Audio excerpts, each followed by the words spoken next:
Chérie, utilise la carte de ton frère. Il a environ 90 000 € d'économie. Dit ma mère en tendant ma carte à ma sœur sans ma permission. Elle est allée directement au centre commercial et a rempli son caddie d'appareils électroniques, de chaussures de marque et de parfums importés. La caissière a scanné les achats, 88 000 €. Elle a inséré la carte, a regardé l'écran et a dit « Désolé, mais cette carte est... » Mon nom est Harold. J'ai 33 ans, je suis associé dans un cabinet d'avocats de taille moyenne en centre-ville de Lyon. Je suis l'aîné, celui qui lit les petits caractères et apporte des serviettes supplémentaires. Je suis la personne qui répare le Wi-Fi, relit les baux et se souvient des allergies de tout le monde. Je ne bois pas beaucoup, je cours tôt le matin et j'aime que mes reçus soient alignés par date, car le chaos me donne le tournis. À la maison, je suis le calme. Dans ma famille, cela signifie la banque. C'était un dimanche, en fin d'après-midi, la pluie tambourinait contre la fenêtre de la cuisine chez mes parents. La maison sentait le nettoyant citron et les oignons frits. Ma mère coupait des pêches avec ce petit couteau dentelé qu'elle a depuis mes 10 ans. Ma sœur, Jenna, faisait défiler son téléphone, à moitié attentive, à moitié avec un petit sourire narquois. La télévision dans le salon diffusait une émission de télé-réalité à faible volume. Des gens aux dents blanches se disputaient à propos d'une location de vacances. Je me tenais près du comptoir, ma cravate desserrée, lisant un projet de règlement sur mon téléphone parce qu'un client aimait paniquer le week-end. Maman ne m'a pas regardé quand elle l'a dit. Elle a juste tendu la main vers le petit bol en céramique où nous jetons les clés et les cartes. Elle a pris une carte noire qu'elle appelle toujours celle avec le paiement sans contact et s'est tournée vers Jenna comme si de rien n'était. Chérie, utilise la carte de ton frère. Il a environ 90 000 € d'économie, a dit maman en souriant, tendant ma carte à ma sœur sans ma permission. C'était désinvolte, irréfléchi, comme on dirait, prends un pull. Maman, dis-je, juste cela. Jenna haussa les épaules, prit la carte du bout des doigts comme si elle cueillait une fleur. On regarde juste, dit-elle. Des trucs pour la rentrée. Jenna n'est plus à l'école depuis 6 ans. Remets-la, dis-je, en gardant ma voix neutre. Ma bouche était sèche. Mon cœur fit ce petit bond serré qu'il fait quand un juge pose une question inattendue. Maman agita la main, agacée. Arrête d'être dramatique, Harold. On s'en occupera plus tard. Ne commence pas. Le sourire de Jenna s'élargit. Tu es tellement un avocat. C'est juste du shopping. Les pêches brillaient sur la planche à découper. Une goutte de jus glissa sur le bord d'une facture de gaz. À la télé, quelqu'un cria « Tu me l'avais promis ». Et cela semblait stupidement approprié. Je n'ai pas autorisé ça, dis-je. Ne la prends pas. Jenna glissa quand même la carte dans son étui de téléphone, comme si le problème était réglé. Je reviens tout de suite, chanta-t-elle, attrapant les clés de voiture de papa sur un crochet près de la porte. Elle embrassa la joue de maman et expira, laissant derrière elle un air frais et une traînée de parfum vanille. Maman continua à couper comme si rien ne s'était passé. Tu rends toujours les choses si lourdes, dit-elle doucement. Tu sais que ta sœur essaie de se lancer. Je regardai le couteau, les pêches, le comptoir propre que j'avais essuyé moi-même après le dîner. Je sentis la vieille pression s'accumuler derrière mes yeux. Je l'avalai. Maman, répétai-je, plus lentement. Remets ma carte. Elle ne le fit pas. Elle posa le couteau et enfin croisa mon regard. Son regard disait, ne me fais pas honte. Ne fais pas de scène.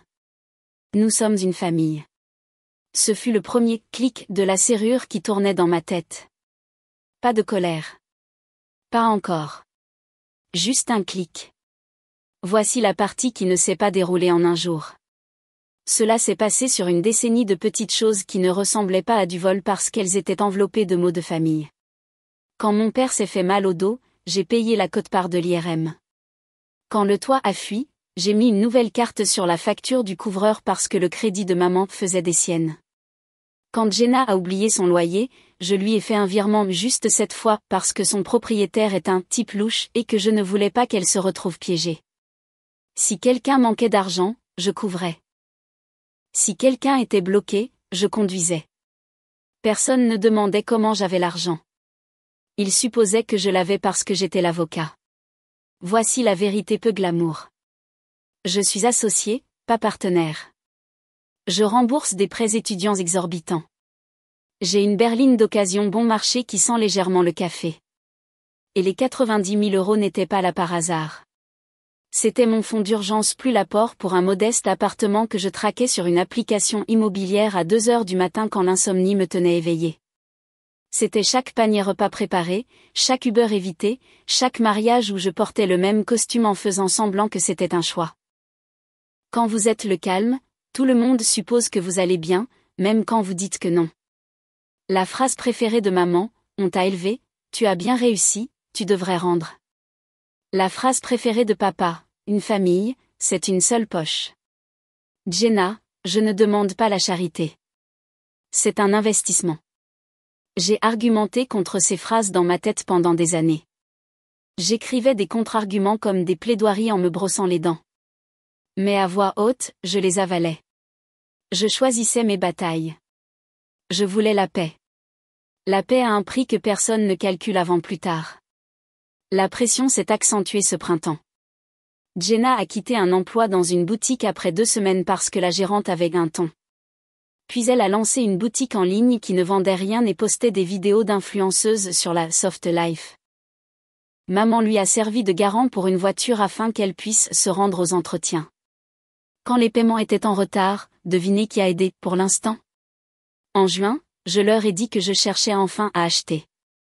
Je l'ai dit d'une voix prudente, celle que j'utilise avec des témoins nerveux. J'ai économisé l'apport. Je rencontre un courtier. Je ne veux pas toucher à cet argent pour autre chose. Je l'ai aussi envoyé par SMS parce que je voulais une preuve écrite. Maman a réagi avec un cœur. Papa a envoyé un pouce levé. Jenna a répondu, fière de toi, grand frère. Je peux t'emprunter ton mixeur? 2 semaines plus tard, le chat de groupe s'est illuminé, dîner de famille dimanche. Grande nouvelle. C'était Jenna. La grande nouvelle était qu'elle lançait un studio, ce qui signifiait une pièce dans un espace de coworking loué avec des néons. Elle voulait surprendre tout le monde avec un tableau de visualisation. Au dîner, elle a fait circuler une liste plastifiée de besoins de démarrage, appareils photo, anneaux lumineux, quelques pièces de créateurs, un ordinateur portable qui ne plante pas et des cadeaux pour de futures collaborations parce qu'il faut dépenser pour gagner. Ne me regardez pas, dit papa en levant les mains. On est à sec. Ton frère aidera. Dit maman comme si elle commandait du pain. Je fixais la liste. Je pensais à la salle de bain carrelée en verre de l'appartement que j'avais sauvegardé sur mon téléphone. Je dis, je ne peux pas. Je vous ai parlé de l'apport. Jenna leva les yeux au ciel. Tu es tellement linéaire. Maman soupira. Un soupir théâtral et profond. Ta sœur essaie. Toi, de toutes les personnes, tu devrais la soutenir. Je le fais, dis-je. Mais pas avec l'argent de ma maison. Le visage de maman se durcit.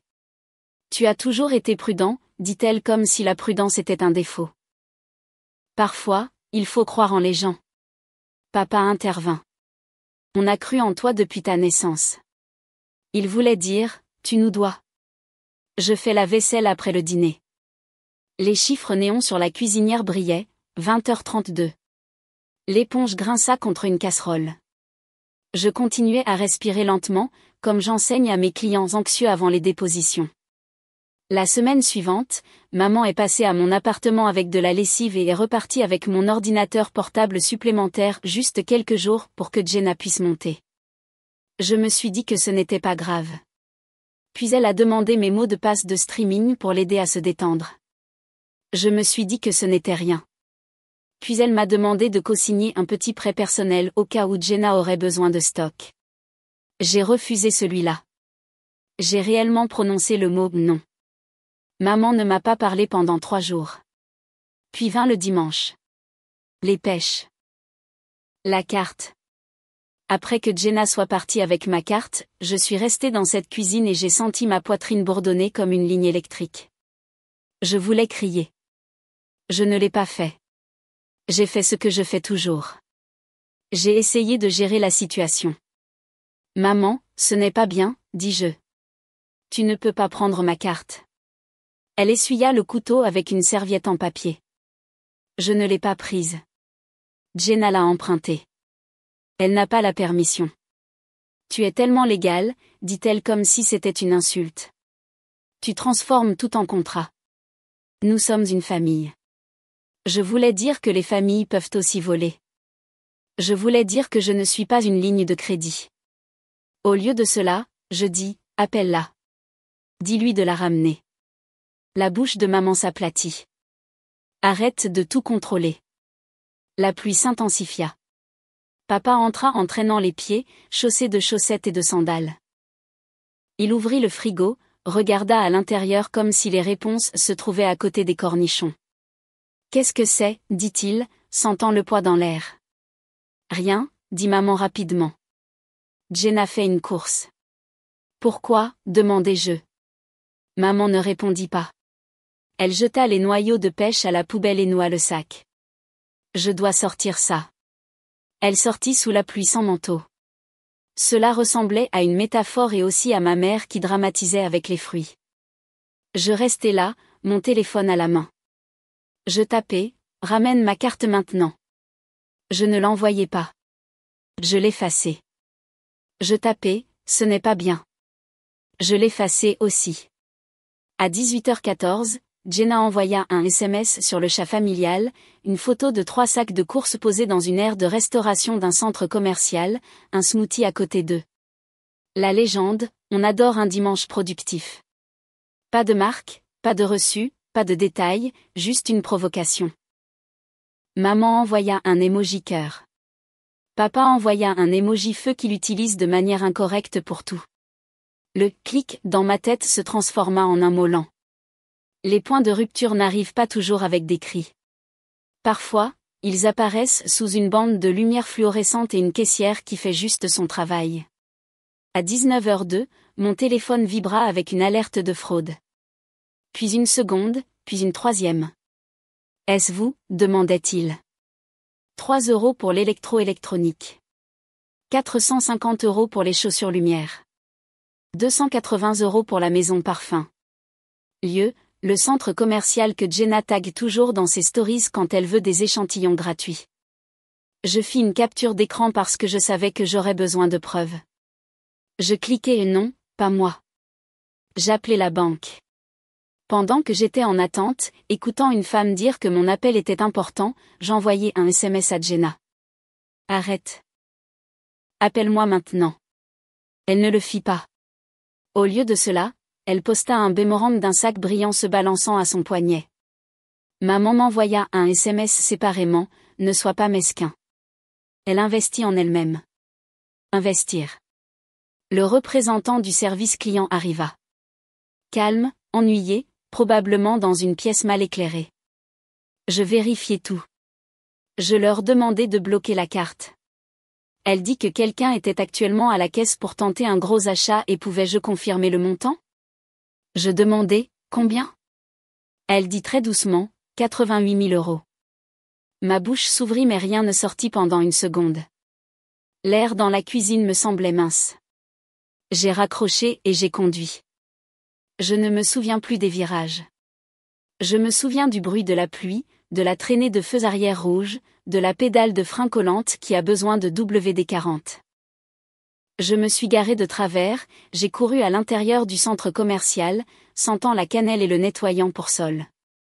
Jenna était chez Électro-Électronique, une lumière annulaire auréolant un mur de télévision, une exposition de casques anti-bruit comme des trophées. Son chariot était rempli de cartons, un appareil photo qui semblait pouvoir filmer un documentaire animalier, 2 ordinateurs portables de marque, une tablette, un drone. Elle portait une doudoune et affichait le look d'une personne à qui l'on n'a jamais dit non. Maman se tenait à côté d'elle, discutant avec un vendeur des plans de garantie comme si elle achetait un grille-pain. J'ai avancé. Donne-moi ma carte. Jenna cligna lentement des yeux. Détends-toi. Le caissier appuya sur un bouton, glissa la carte dans le lecteur. La machine gazouilla. Une pause. Il jeta un coup d'œil à l'écran puis à Jenna. Désolé, Mais cette carte est, il ravala un mot, point refusé. Jenna rit comme si c'était mignon. Recommence. Je viens de la bloquer, dis-je. Ma voix semblait plus calme que mon corps. Donne-moi ma carte. Maman s'interposa entre nous comme une superviseure de service client humaine. N'humilie pas ta sœur, siffla-t-elle. Les gens regardent. Ils devraient regarder, dis-je, laissant enfin mes mots tomber. Tu as pris ma carte. C'est l'argent de la famille, s'écria maman. Tu la récupéreras. Quand son studio décollera. Le caissier s'éclaircit la gorge, gêné d'être près de cette scène. Je peux garder les articles pendant 15 minutes, dit-il. Après ça, il retourne en rayon. Remets-les tout de suite, lui dis-je. C'est non autorisé. Le visage de Jenna changea radicalement. Le sourire narquois disparut. Tu es tellement petit, dit-elle, la voix basse. Tu aimes me faire sentir comme une ordure. Tu as toujours aimé ça. Donne-moi ma carte. Elle me la jeta dans la poitrine et s'éloigna avec maman. Toutes les deux marmonnant à propos de mon attitude. Dans l'air de restauration, elles s'assirent avec des smoothies comme si c'était l'entracte. Je m'assis en face d'elle. La table était collante. Un enfant derrière moi pleurait à propos d'un bretzel. Les haut-parleurs diffusaient de la pop joyeuse. Ma chemise était humide. Mes mains tremblaient. Maman commença. Tu aurais pu gérer ça en privé. Tu aurais pu demander, dis-je. Tu aurais pu respecter. Non. Jenna leva les yeux au ciel. Je t'ai dit qu'il aime se victimiser. Je posai mon téléphone sur la table et ouvris l'application bancaire. Je fis défiler les alertes. Les chiffres me regardaient. 88 000 € tentés, plus les petites sommes. Des captures d'écran alignées comme des reçus de qui elles étaient. Vous voyez ça, dis-je. Vous voyez ce que vous avez essayé de dépenser? C'était un forfait, dit Jenna. Des réductions, Jenna, dis-je, et la façon dont son nom est sorti la fit me regarder. Plus jamais. Qu'est-ce que ça veut dire, demanda maman, méfiante. Ça veut dire qu'il y aura des conséquences, dis-je. De vraies conséquences. Maman rit. Que vas-tu faire? Poursuivre ta propre mère? Dit-elle comme un défi. Je me levai parce que rester assis me semblait trop impuissant. Je ne discuterai pas ici, dis-je, la voix ferme. Je rentre à la maison. Si quelque chose d'autre est débité sur une carte, je le traiterai comme je le ferais pour n'importe quel client. Vous aurez la même courtoisie et rien de plus. Maman claqua la langue. Tu es sans cœur. Peut-être, dis-je. Ou peut-être que j'en ai enfin fini d'être un portefeuille. Je l'ai laissé là. La pluie s'était transformée en bruine. Dans la voiture, j'expirai pour la première fois en 20 minutes et je sentis l'expiration se transformer en quelque chose comme un tremblement. Sur le chemin du retour, je pratiquais des phrases à voix haute. Pas pour le tribunal, pour ma vie. Les gens imaginent les conséquences comme silencieuses. Les miennes étaient bruyantes. Le ding des discussions de groupe, le tintement silencieux des appels ignorés, le battement de mon cœur quand mon téléphone s'illuminait avec maman. Cette nuit-là, le chat de groupe familial explosa. Jenna posta un paragraphe sur l'humiliation publique et le manque de soutien. Maman ajouta, ton frère a toujours eu des problèmes de contrôle. Papa écrivit, soyons raisonnables, ce qui dans notre langage signifie fais ce que ta mère veut. Je ne répondis pas. Je pris des photos de chaque message. Je sauvegardai chaque alerte. Je changeai chaque mot de passe que je n'avais pas déjà changé. J'activai l'authentification à 2 facteurs. J'appelai la banque à nouveau et leur demandai d'émettre une nouvelle carte et un nouveau numéro de compte. Et je mis un mot de passe verbal sur le compte qui n'est ni ma date d'anniversaire, ni le nom de mon chien, ni mon équipe sportive préférée. Je bloquai mon crédit. Je retirai mon nom des paiements automatiques pour le forfait de téléphone familial que je couvrais temporairement depuis 2021. J'annulai les profils de streaming que je payais et pour lesquels personne ne me remerciait. Cela me sembla mesquin pendant 5 secondes. Puis cela me sembla comme respirer. À 23h43, maman appela. Je la laissai sur la messagerie vocale. Sa voix était basse et furieuse. Tu m'as fait honte aujourd'hui, dit-elle. Tu penses que l'argent te rend supérieur? Non. Tu n'aurais pas cet argent sans nous. Nous t'avons nourri. Nous t'avons habillé. Nous nous sommes privés pour que tu puisses étudier. Tu dois ça à cette famille. Je la réécoutai 2 fois. Les mots me griffaient comme du sable. À 7h08 le lendemain matin, un texto de papa, passe ce soir. Réunion de famille. Je tapais, je ne peux pas. J'ai du travail. Je l'effaçai. Je tapais, d'accord, 6h. Puis j'enfilai un costume et me rendis à une audience matinale avec un juge qui prononce mon nom de famille comme s'il avait 3 syllabes. J'ai défendu une motion. J'ai gagné. Après, mon collègue m'a demandé si je voulais un café. J'ai dit non. J'en ai commandé 2. J'ai commencé à rattraper mon retard, mais mes yeux ne cessaient de se tourner vers mon téléphone comme un chien vers la porte. À 18h04, j'entrai dans le salon de mes parents et sentis cette vieille tension d'enfance dans mes épaules, comme si je devais me tenir plus droit sans qu'on me le dise. Maman était assise droite sur le canapé avec un carnet, comme si elle avait préparé des remarques. Jenna portait des lunettes de soleil à l'intérieur. Papa faisait les 100 pas. Nous allons résoudre ça, dit papa, levant les mains comme un arbitre. J'acquiesçai. Génial. La résolution, c'est bien. Je m'assis. Je posai mon téléphone face cachée. Je joignis mes mains pour qu'elles ne tremblent pas. Maman commença. Tu as humilié ta sœur à cause d'un malentendu. Qu'est-ce qui a été mal compris, demandai-je. Nous pensions que tes économies étaient destinées aux objectifs familiaux, dit maman, utilisant réellement le mot objectif, comme si nous présentions un projet. Le studio de Jenna est un investissement familial. Non, dis-je, ce n'est pas le cas. Tu es égoïste, s'écria Jenna. Tu penses que ton petit boulot d'avocat te rend meilleur que nous? Je ris, surpris par le son. Rien dans mon travail ne me semble petit, dis-je. Mais il ne s'agit pas d'être meilleur. Il s'agit de limites. Maman posa son carnet et se pencha en avant.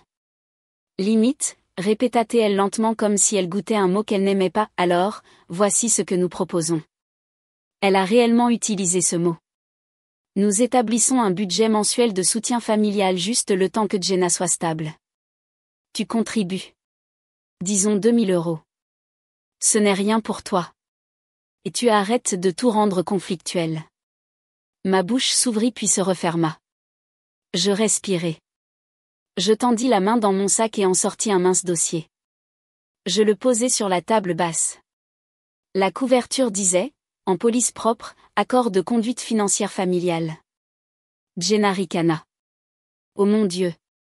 Je l'ai rédigé pendant ma pause déjeuner, dis-je. Ce n'est pas un piège. C'est une clarté que j'aime bien qui pourrait mordre. Qu'est-ce qu'il y a dedans? Exactement ce que je dis depuis des mois, répondis-je. Mes comptes sont les miens. Personne ne doit jamais détenir ou utiliser mes cartes. Toute demande d'argent doit être faite par écrit avec le but, le montant et les conditions de remboursement. Pas de langage culpabilisant. Pas de visite surprise pour emprunter des objets dont j'ai besoin pour le travail. S'il y a une urgence, nous en discutons. Une vraie urgence, une urgence hospitalière, pas un éclairage de studio. Maman rougit. Nous ne signons pas ça. C'est bien, dis-je. Cela s'applique quand même. Tu ne peux pas nous imposer des règles, dit Jenna.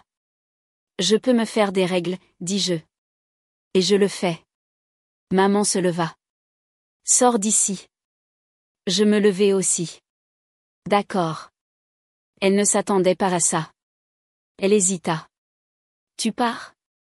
Oui, dis-je. Je vous contacterai quand je serai prêt. Prêt pourquoi? Demanda Jenna. Le silence, dis-je. Une pause. Ne sois pas dramatique, dit papa. Il semblait fatigué. Il est toujours fatigué quand il est temps de tenir tête à maman. Je ne le suis pas, dis-je. J'en ai fini. Je partis. Je marchai jusqu'à ma voiture avec un calme que je n'avais pas ressenti depuis des années. Ce n'était pas du bonheur. C'était de l'espace. Les 3 semaines suivantes furent une leçon sur ce qui se passe quand on quitte un rôle sur lequel les gens comptent. Les textos se sont intensifiés, puis se sont envenimés, puis sont devenus silencieux. Tante Marlène écrivit, « La famille pardonne. Sois la personne la plus grande. » Mon cousin Léo écrivit, « MDR, ta sœur dit que tu es riche maintenant.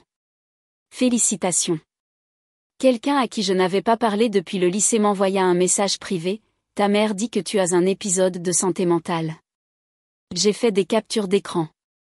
J'ai souvent posé mon téléphone face cachée. Puis le concierge de mon immeuble appela pour dire qu'une personne en pleurs avait laissé un colis. À l'intérieur se trouvait mon ordinateur portable supplémentaire rayé et une lampe annulaire encore sous plastique. Pas de mots. Je les ai photographiés et j'ai classé la photo dans un dossier appelé « Retour ». J'avançais. J'ai visité l'appartement avec la salle de bain carrelée en verre. J'ai rencontré le courtier. J'ai fait des calculs. J'ai ressenti la terreur de faire quelque chose d'important pour moi après des années à faire de grandes choses pour tout le monde. Un jeudi, j'étais au tribunal quand mon téléphone vibra avec un numéro masqué. Je le laissai sur la messagerie vocale. C'était maman. Sa voix était différente, petite, cassante. « Nous avons besoin de ton aide, dit-elle. Jenna a un problème avec son crédit. Quelqu'un a fait quelque chose avec une carte. Il y a un policier ici qui pose des questions. Appelle-moi. » Je me suis assis dans ma voiture après le tribunal et je l'ai écouté 2 fois. Le soleil était brillant. Un enfant poussait une trottinette sur le trottoir, son casque trop grand. J'ai rappelé. « Que s'est-il passé ?» demandai-je. « C'est un malentendu », commença-t-elle. « Que s'est-il passé ?» répétai-je. Maman expira. Une carte a été utilisée. Ils disent que ce n'était pas autorisé. Ils disent que c'était une fraude. La carte de qui ? La tienne, dit-elle rapidement. Mais c'est un gâchis, Harold. Parce que tout est mal enregistré dans le système. Je l'interrompis. Non, dis-je. C'est très simple. J'ai signalé une utilisation non autorisée. Si quelqu'un a utilisé mes informations, la banque et la police s'en occuperont. Tu vas laisser ta sœur se faire arrêter, s'écria-t-elle. La chaleur revenant dans sa voix. Je pouvais entendre les vieux crochets se mettre en place. Culpabilité familiale. Je sentis que cela atteignait la limite que j'avais construite et s'y arrêtait. Je vais laisser le processus suivre son cours, dis-je, comme je le ferais pour n'importe qui. C'est ta sœur, dit maman doucement, suppliant maintenant. Oui, dis-je. Et j'ai été son filet de sécurité pendant une décennie. Ce filet cause plus de mal que de bien. Maman resta silencieuse. Alors tu as changé. J'ai arrêté de mentir, dis-je. Ça ressemble à un changement. Pendant 2 jours, ce fut le chaos. Des parents éloignés ont appelé. D'anciens voisins ont envoyé des SMS. Jenna a publié une longue histoire sur la trahison avec un fond noir et une police blanche. Je n'ai pas regardé. J'ai seulement vu quand un ami m'a envoyé une capture d'écran avec « C'est à propos de toi ?» J'ai répondu « Ce n'est plus mon cirque. » Puis le calme est revenu. Les gens manquent de rage quand on ne la nourrit plus. J'ai clos la vente de l'appartement. J'ai signé beaucoup de papiers. J'ai tenu les clés dans ma paume, chaude de la main de l'agent fiduciaire, et j'ai senti ma poitrine se relâcher comme un nœud qui se dénoue. Le jour du déménagement, mon ami Marc a porté les cartons lourds et n'a cessé de faire des blagues sur mes livres de droit, des recueils de jurisprudence que je garde par nostalgie, parce que oui, je suis ce genre de personne. Nous avons rassemblé une table IKEA bon marché qui a vacillé jusqu'à ce qu'elle ne le fasse plus. Nous avons mangé de la pizza par terre parce que je n'ai pas encore de table. Ce n'était pas glamour. C'était à moi. À 21h14, je me tenais seule dans la salle de bain carrelée en verre et je me regardais dans le miroir. Je pensais à la cuisine avec les pêches et le petit couteau. Je pensais au visage de ma mère quand j'ai dit « conséquence ». Je pensais à toutes les fois où je suis allée à minuit avec des provisions et où j'ai fait semblant que c'était de l'amour. Mon téléphone a vibré. Un texto de papa. Fier de toi. Juste ça. 2 mots, pas d'émoji, pas de condition. Cela m'a surpris à quel point cette petite chose m'a pincé derrière les yeux. J'ai tapé « merci ». Je n'ai rien ajouté d'autre. 2 mois plus tard, papa m'a demandé de passer sans drame. La maison semblait la même. Des citrons sur le comptoir, la télé qui murmurait, le crochet avec les clés. Jenna n'était pas là. Maman a versé du thé qu'elle ne boit jamais et m'a poussé la tasse. Je n'aurais pas dû prendre ta carte, dit-elle, les yeux fixés sur la vapeur. Je n'aurais pas dû dire à Jenna de le faire. Je me suis dit que c'était pour son avenir. Ce n'était pas ma décision. Ma gorge s'est serrée. Des années de disputes. Et puis finalement, des mots simples. Elle est de retour à la boutique, ajouta maman. À temps partiel, elle déteste ça. Le travail, c'est bien, dis-je. L'ennui aide. La bouche de maman s'est tordue. Tu as toujours aimé l'ennui. Silence. Le chien d'un voisin aboya 2 fois comme une ponctuation. Je ne suis plus la banque, dis-je. Pas une menace, un fait. Je sais, dit maman. Je sais maintenant. Papa s'est assis et a regardé mes mains. J'aurais dû arrêter ça plus tôt. Je pensais que je maintenais la paix. Tu te taisais, dis-je. Il acquiesça. Il savait. Tu me détestes, demanda maman soudainement. Je secouai la tête. Je suis moins en colère maintenant. Surtout fatiguée. Je ne te déteste pas. Elle expira. On peut voir ton appartement? Vous ne pouvez pas, dis-je. Apporter des pêches. Nous avons ri. Un petit rire. À la porte, elle hésita, puis me tendit mon ancienne clé de rechange. Je ne l'ai jamais utilisée. Je n'aurais pas dû l'avoir. Merci, dis-je, le pensant sincèrement dans la voiture. J'ai laissé le calme s'installer. Mes clés me semblaient plus lourdes. Pas par leur nombre, mais par leur possession. Voici ce que la pratique m'a appris. Les limites semblent cruelles quand on a été entraîné à être utile. Elles semblent froides quand votre rôle était la chaleur. Mais ce ne sont pas des murs. Ce sont des portes avec des serrures que vous contrôlez. Les gens qui vous aiment frappent. Les gens qui aiment votre accès secouent la poignée. J'en ai fini d'être un accès. J'aide quand je le choisis, pas quand je suis acculé. La semaine dernière, Jenna m'a envoyé un texto avec une photo d'une petite fiche de paix. Ce n'est pas beaucoup, mais c'est le mien. J'ai tapé, fier de toi. Et j'ai posé mon téléphone. Ce soir, je mangerai à la table IKEA bancale et je regarderai le carrelage vert et je penserai, j'ai fait ça. Ma carte reste dans mon portefeuille, à moins que je n'en décide autrement. C'est la morale. Je ne te laisserai pas m'utiliser. Et le bonus, quand vous arrêtez d'être la banque, vous arrêtez d'être fauché d'une manière que l'argent ne peut pas mesurer. Ce premier clic dans ma tête ce jour-là. Pas une serrure qui se ferme, une clé qui tourne de l'intérieur.